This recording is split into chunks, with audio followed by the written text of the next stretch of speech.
welcome to my channel. Here I'm Astrid. I'm coming to you from Wiuwert, Friesland, and this podcast, episode number 6, is all about knitting and crafting and hand dyeing yarn, because that's my business. Kleur and Draad is my company name, and on Ravelry I am ammemelink, and I will write that in this description box down below. And Instagram is my Kleur and Draad account. So welcome here. If you are new, welcome, of course, and if you are returning, thank you for taking the time again to come and listen to me talking to you. And I hope we do have some interaction again, like last time. In episode 5, I was asking you about your WIPS, and I told you I had 21. I will come back to that later. And there were some other things that I was really interested in. I will come back to you about that as well. This podcast is about my finished objects. I have 2, and works in progresses that I'm having with me right now is 1, 2, 3, 4, 5. I'm working on 5 projects now. So yeah, well, this podcast, I promised you that I would get better and I would come back to you more often, and my goal was once a week. Well, I'm not doing that. That's too much for me, and also I want to have something to tell. So that's about my finished objects, my work in progresses. I have some books I want to share with you, and yeah, let's talk about all that. Let's start. Have you checked my newsletter already? I mean, I do have to promote a little bit. My newsletter is all about new kits that are at a discount price, or new things that are happening at Kleur and Draad. My goal is to set up a Ravelry group, but I'm not there yet. But I will in the future. Yeah. So knitting is my thing, really. I'm so passionate and I'm addicted, I think. And before I knew about this knitting community, I thought there was something wrong with me, because all I wanted to do was knit, knit and knit. I knitted in bed, I knitted in the car, I knitted in between breaks. I knitted when I was visiting my parents, my sisters. I thought something's wrong with me. I'm always knitting. I never get bored. And when I think back, I think it started, I mean, I was knitting when I was 15 years old, 15. And I made a lot of projects, actually, really nice projects. But when we moved to the Middle East, I stored them with my parents, and my late father, I think he threw them all away. And when I think of those sweaters, there were a few that I would definitely wear again. But then I didn't knit for a long time. When my kids were small, yeah, I knitted, but I mostly sew clothes for them. And then it started again, I think, like 10 years ago. Then I found the books from Anna and Carlos, and I started to knit slippers for the whole family. I mean, I have that book here. I will get it for you later. But that's when it started, and that's... Oh, I don't know what happened outside. But I'm still here. I started to knit day and night because I wanted to finish everything and I wanted to give all the things away. And that's when you realize that some people are knit worthy and some people are not. Because when they ask, can you knit that for me? They don't know how much time you put in a project. And I don't know.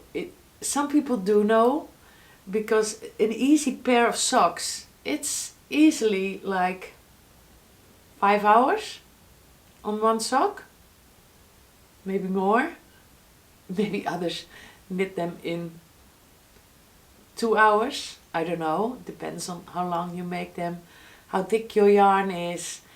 But yeah, then I started knitting with very thin yarn, Jameson's yarn, and I'm still knitting on a blanket, and I promise I will show it to you one day. I can't believe I don't finish it, because it's only one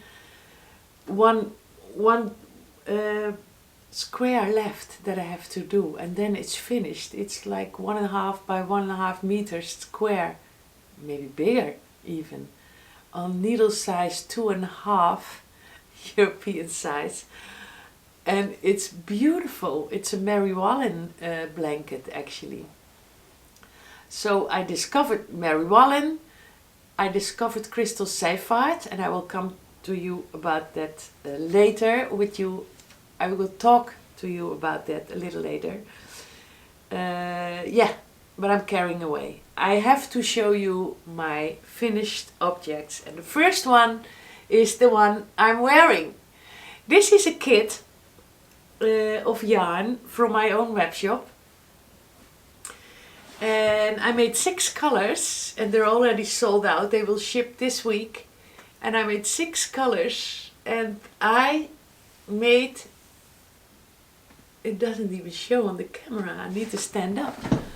I made the Vertices Unite from Stephen West with the colors that I inspired, put it back on again, that were inspired by this picture.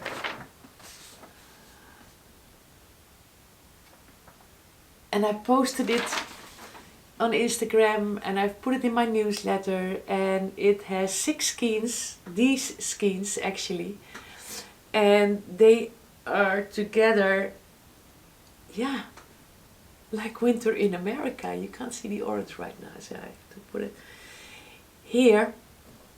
And can you imagine, I was knitting and knitting because I wanted to finish it as well. I wanted to show you.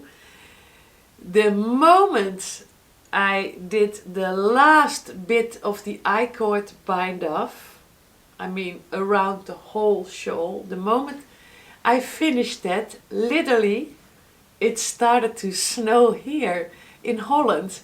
Can you imagine? I mean, it was snowing here. And there was me being so jealous, and Americans that are always in the snow. I mean, not all the parts of America, of course, but when you see pictures coming by, I want to be there. I love snow. But so I've put this shawl in the outside in the snow, and I made a picture, and then I posted it. And yes, they're all drying here now. I dyed them all, and they will be shipping coming Friday. And the US customers will get it also in like 4 days, because I ship nowadays with TNT Express, and it's usually taking 4-5 days. And yeah, so you know, if you order something from Kleur and Draad, it won't take weeks. It takes only a few days for overseas. And yeah, so all the American kits are flying out as well Wednesday. So yes, this is my Vertices Unite shawl.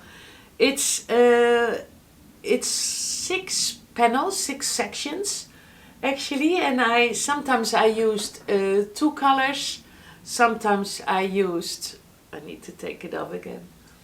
Sometimes I used, Daarvoor heb je een Apple Music abonnement nodig. this is Siri again, whoop, go.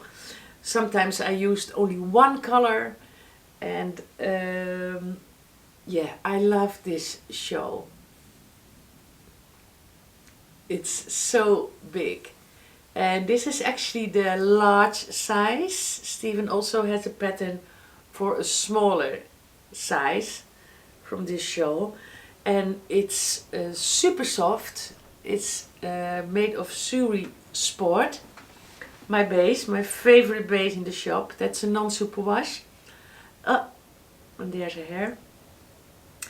And I did it with a larger needle size than the pattern was asking for, because I wanted it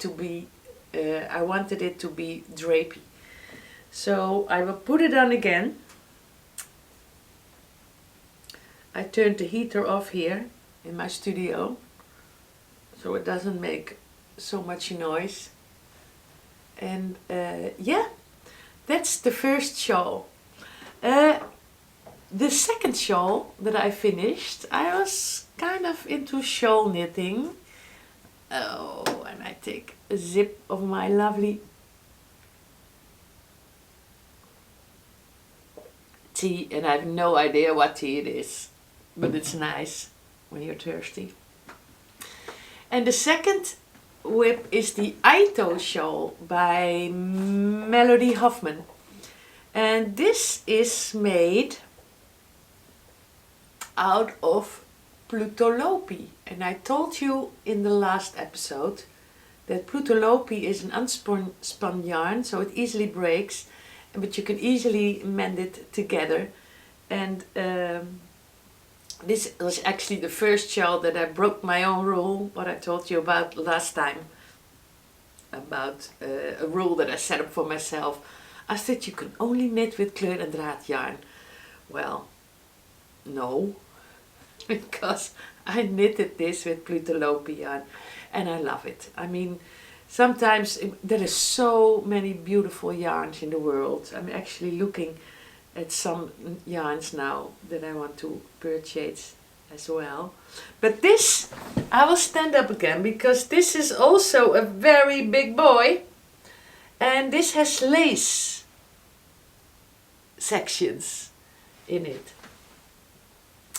And somebody was asking me about this kit that I had online with the 6 skeins. They're not anymore because they're sold out. And they wanted to make this shawl with it. And of course you can, but what you could also do with 6 skeins of any yarn is the Find Your Fate from Andrea Mowry, because it's a different kind of lace. I mean, but the principles are the same. You have garter stitch and you have lace stitches. And basically what you do is you fade from one color into the other. And I have a kit ready for a second one, but I haven't started that yet. So this is the Aito from Hoffman, and it's a non-superwash as well. And yeah, people say about Plütolopi, about Lopi yarns, that they are very itchy. They can be, actually. But I blocked it and it doesn't bother me. The only thing I know, it's super warm. Because where do I have it? My shawl pin. Wait. Oh. I didn't bring it. I left it inside. That's a pity, because I wanted to show you from my wool supplier. I got a very nice shawl pin. Such a nice shape. And sometimes I wear this shawl as a jacket and just close it with a pin, which is very nice. Okay, that was my second, and I forgot. Oh no, it's there. So I have to. I'm coming. It's here. So sorry for that. The finished, so those were my 2 finished objects. And yeah, so I have a few WIPS. And that's what I wanted to tell you about. I mean, there's a lot of people that have a lot of WIPS as well. So they told me last time. And I'm so happy that you react, actually, that you give comments in the description box below, because I can learn about that. And then somebody said, well, I have WIPS, but yeah, what is a WIP? A WIP is a work in progress, and that's what I'm talking about, in progress. So you're working on it, maybe once a week, maybe every day an hour, or maybe every evening, just half an hour, but you're working on it. So it's a WIP.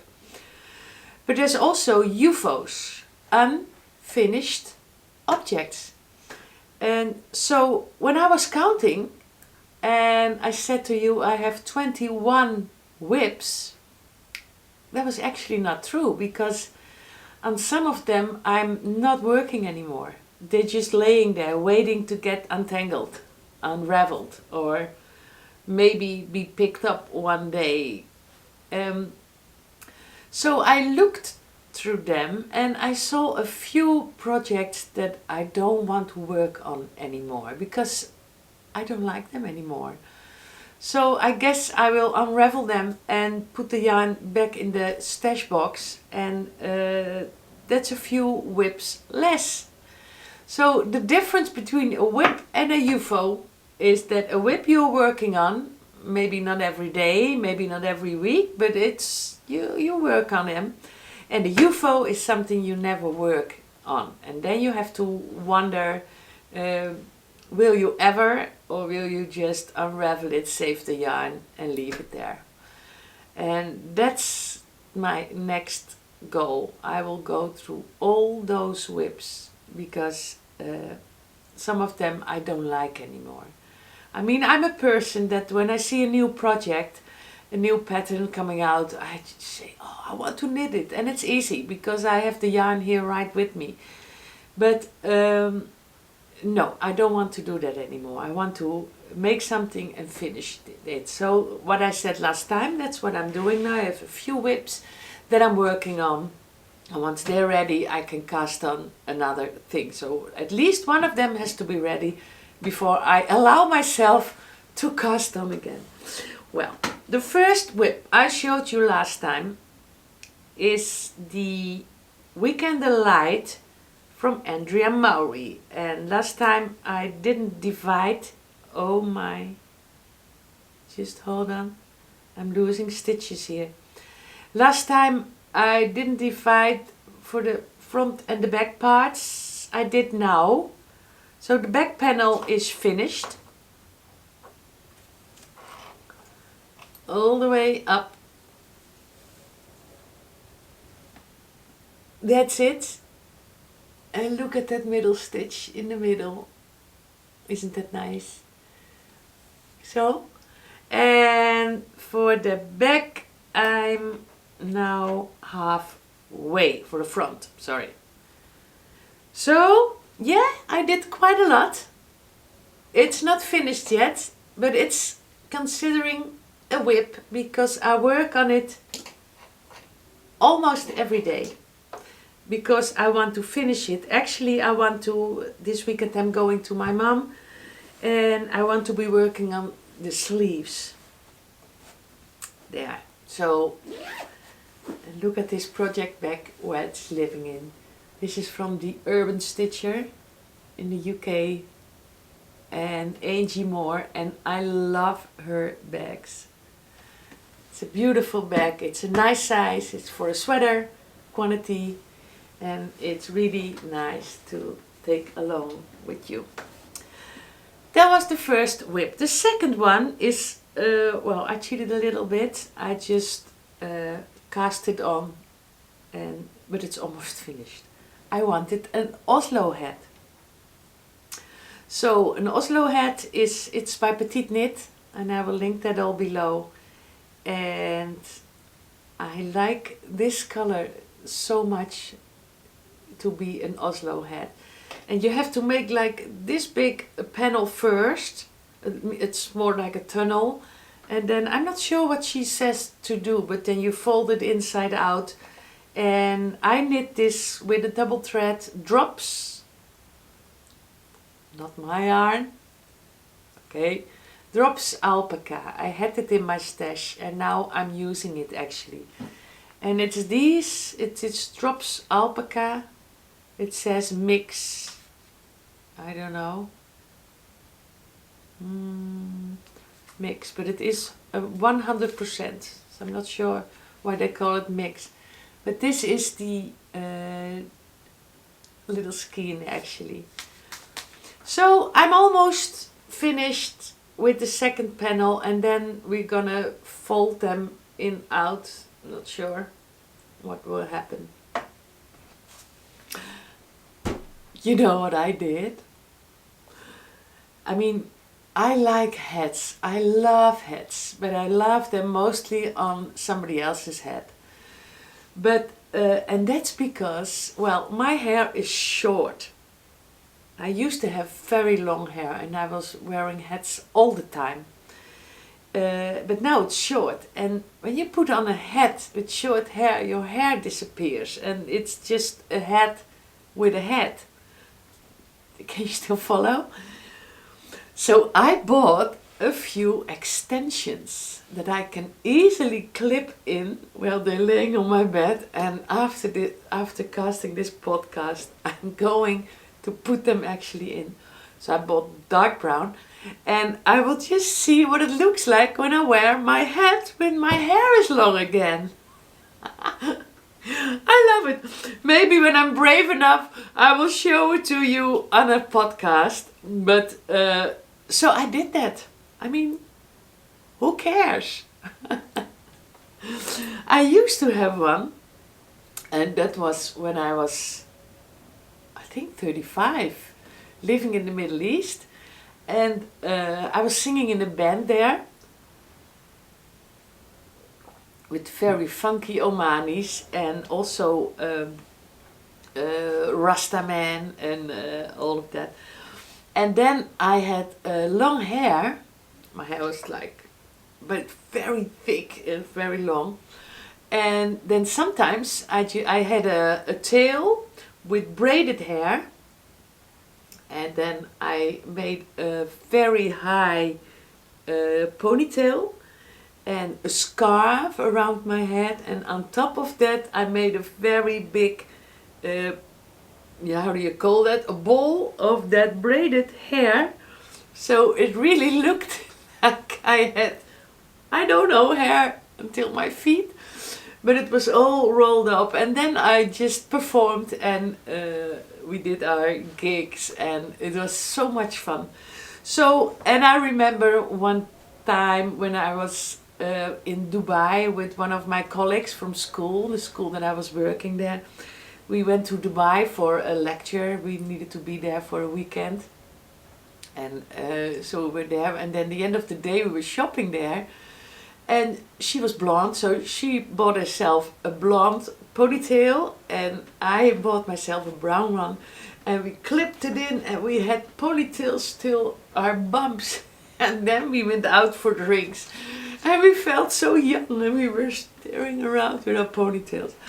Okay, but the ones that I bought now, well, I'm gonna try them. I mean, and then I go to places where nobody knows me and wear my hat and then the long hair comes underneath. Oh, who knows?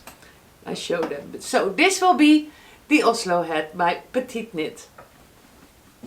Okay, then I was telling you about this never-ending project, the Timberline sweater, this one. And well, this is actually part of the sleeve because I did this. The first sleeve is already finished and this is the second one. And it's all cabled, as you can see. It's for my husband and he's like 2 meters long and he's very wide. So this is the largest size. And I promised him to get it done before the summer. So, and this is made with drop. And drop is a color in my shop that is like a jeans black.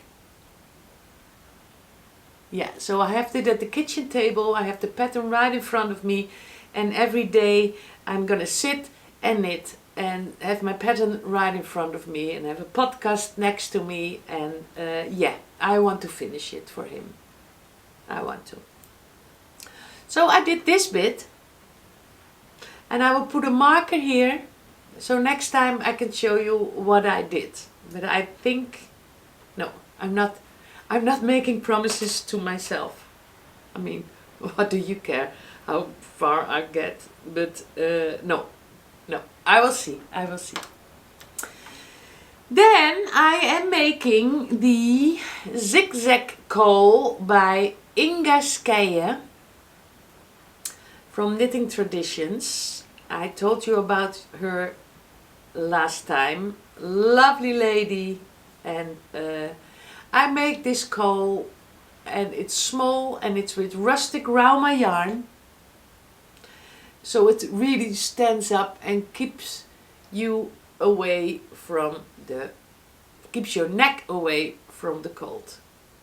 So I'm halfway now, and yeah, somehow I struggle with color work. I mean, I used to have one thread left, one thread on the right. But how do you do that? I mean, how do you do your color work? Are you taking you're alternating with one hand, or will you have them separate? Or sometimes my hands get really cramped, and then I don't want to do it anymore. And so how do you do your color work? Do you have this thing on your finger with the threads in? Do you pick them? Do you throw them? Let me know, because I'm interested, because there must be a quicker way, I'm sure. And I mean, I did so much color work in the past. I will show you a little later. But yeah, somehow this hand does not recognize the thread. I mean, this I'm a thrower, so when I get my yarn, I just pick it and it's there and it's tensioned. But when I do that on the other hand, I have to constantly tension again, and it's like this hand doesn't know what to do with the yarn, because I was always throwing. So and when I see other people knitting just with the yarn in this hand, and it goes so quick, and I mean, I'm a quick knitter, but I think that once you've learned it throwing like English style, it's very hard to go to continental. And what do you think? Did you change styles because you wanted to be a quicker knitter, or did you find that it's very hard to change styles? And I mean, purling on the continental way, I mean, how? So there's so many ways, and I'm always interested in how people knit. I remember one of my customers, she was standing in front of my booth when we were still at yarn festivals, and she was knitting and looking for yarn and knitting, and she was knitting a sock.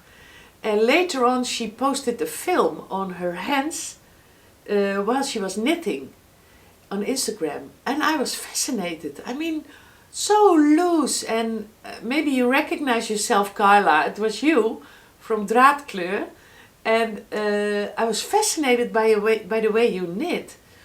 And yeah, tell me, how do you knit?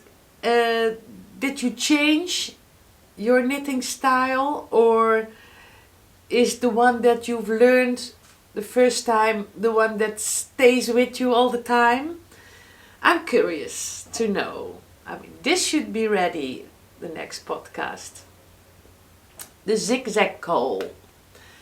And two more actually. I have two more WIPS. Is living in this little bag by Sunny Designs. She made these, and it's an Amsterdam bag, and I loved it the minute I saw it, so I ordered it. And I'm making socks. And in a little tiny village in Drenthe, where I'm coming from, where I used to live, there's a very nice little yarn shop, and she's her label is like nature, so she has all nature yarns and rustic wools. And I was there and I bought Admiral Hanf, I don't know, it's German, virgin wool, Patagonia. Well, I bought 3 of those balls in 3 colors, and I only brought 2. So I'm making socks for myself, and with an afterthought heel. So I started on the top. I did 4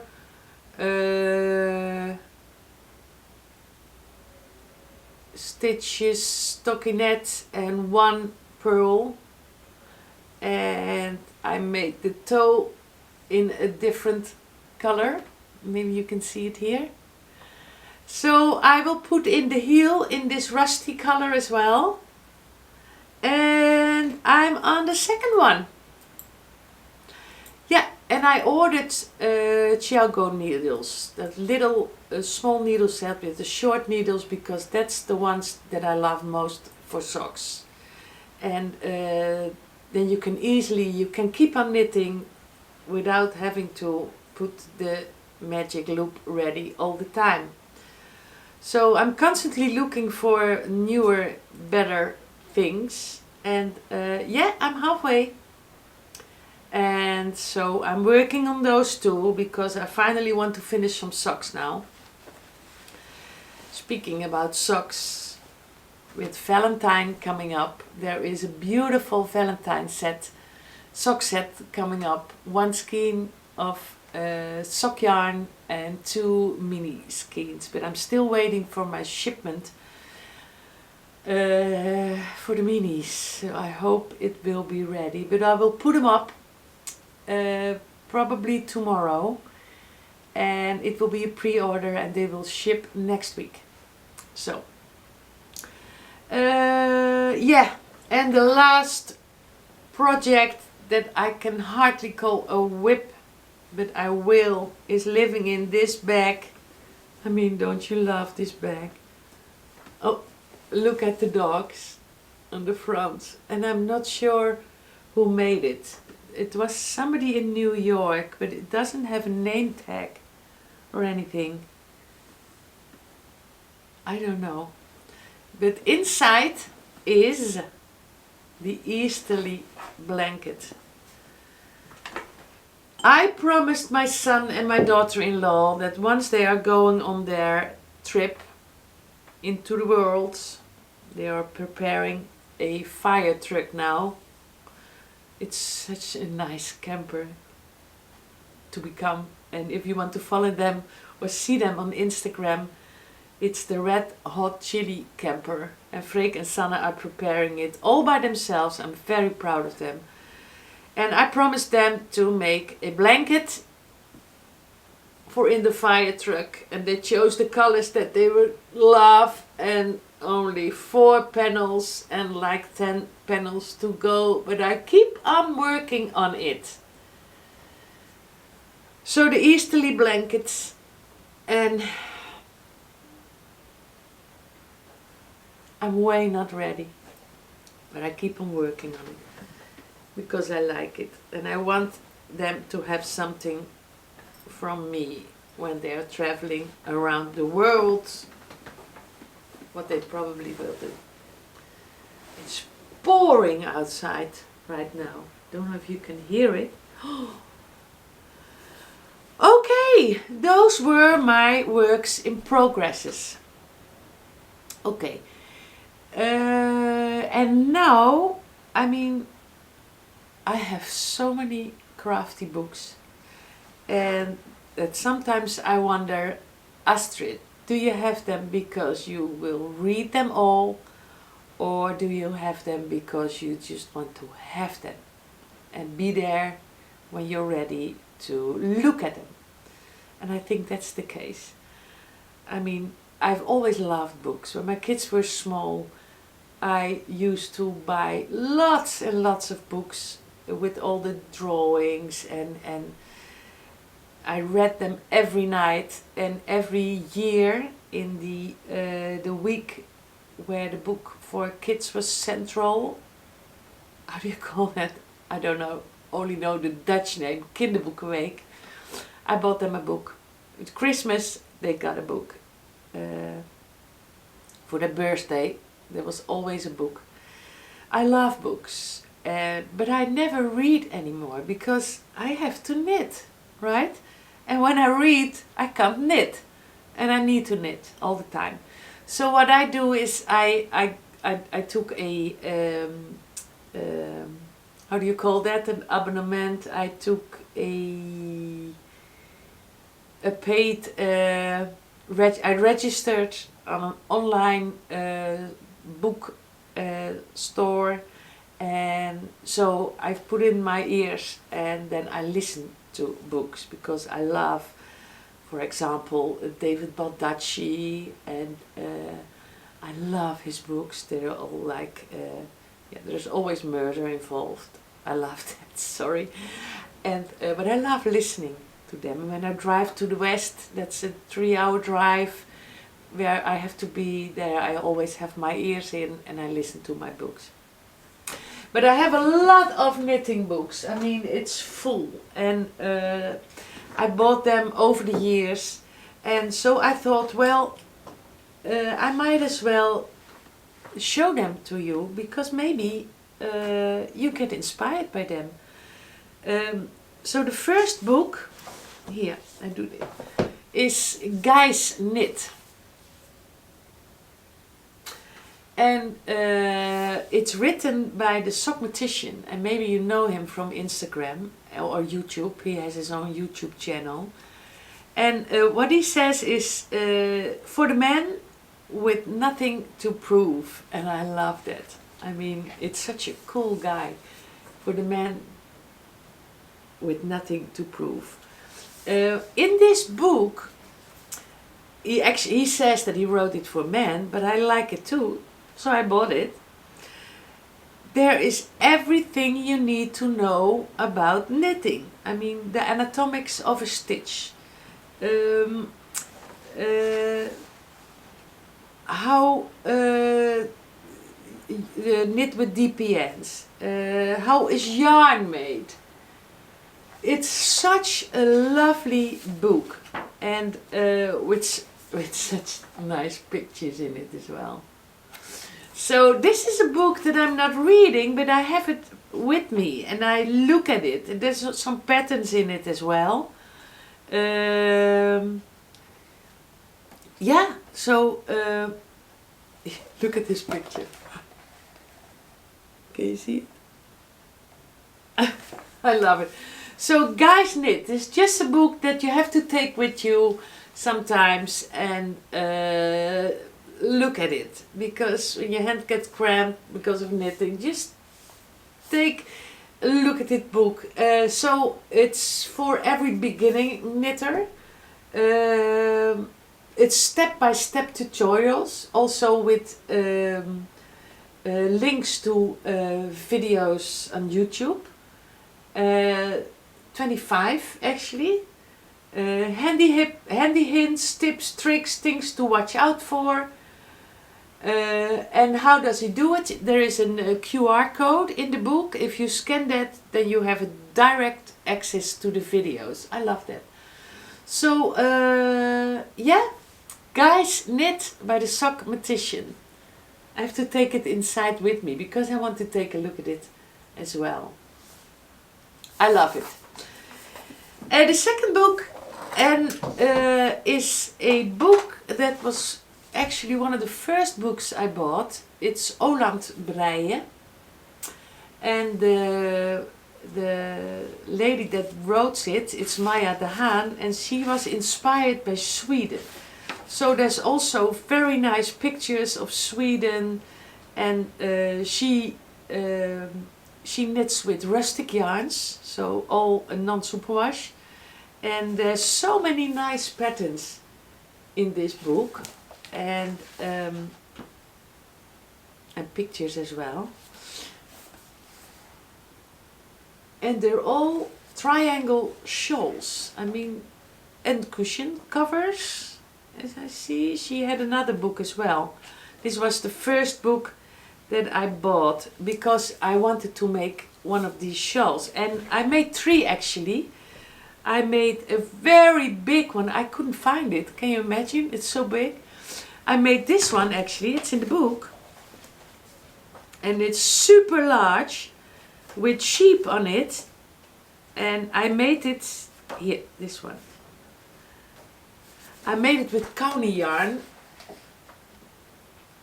This shawl. I have exactly the same, and it's super warm and super big. And I made another one from that book, and you saw that. And this is also made with Shetland wool. This was one of the first shawls that I made actually, with this very thin yarn. It smells like sheep as well. And yeah, and then I got my eye on Crystal Seifert, and she lives on Fano, and Fano is an island in Denmark. And I went to the Fano Strikken Festival as a customer 3 years ago. Was it 3 years ago, with 2 of my friends? And it was fantastic, and I think I already told you about it, about the Fano Festival, in another podcast. But Crystal Seifert, she designs scarves, jackets, and you have to look her up. She's amazing. The good thing is that in September, well, I hope that the pandemic is over by then, I am going there as a vendor.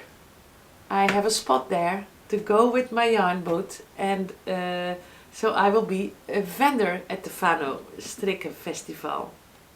And I noticed that Stefan and Penelope are going there as well. So yeah, I hope to meet them there as well. But about Crystal, she has a shop on that island as well. And I bought a few kits when I was there, and I made this one for my mom.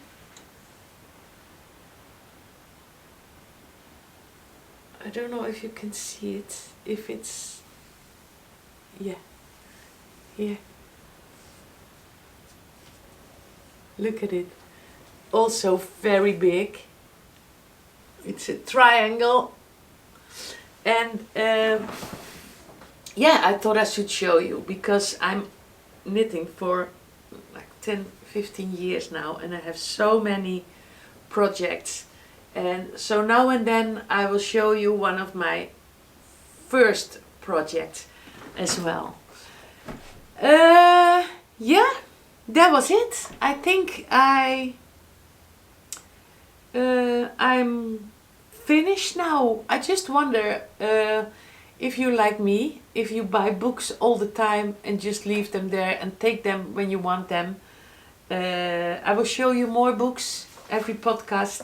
And yeah, take a look at Guys Knit. It's really nice.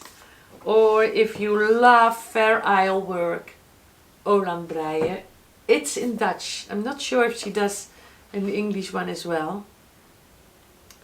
Not sure. That's the other one. And next time I will show you some other books. Okay, that was it for now. I hope you enjoy it. Please subscribe. And if you liked my video, please show that to me by give it a thumbs up. And yeah, because I really love talking to you. And so I want to know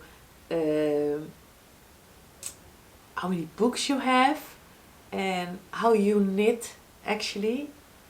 Finger work, finger wise. Is your hand that you never used to have a thread on as stubborn as mine and doesn't recognize the thread? Or can you easily switch to other settings with your yarn. I'm curious to know how you knit. And thanks for watching. And I see you next time. Bye bye!